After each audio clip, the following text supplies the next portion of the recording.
So, yun nga guys, it's already 3 a.m. Diyan nang bigla akong magutom.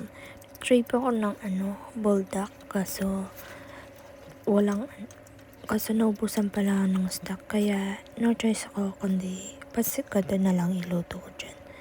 Ayun, kumakain ako habang nagpo-phone para di ako nainip. Tapos, ayun, ang sarap. Nakakatakam habang nagbo-voice over. So yun, kinabukasan naman dun niya na ako bibili na ng buldak samyang 4 cheese. For now, pansit canton na muna. Kulang pa nga dyan ng kulang bitin pa yung pansit canton dyan. Kaso ayoko naman magpakabusog madaling araw na dyan. Baka di ko matunawan ng kain. Ayun, paubos na. Bitin talaga.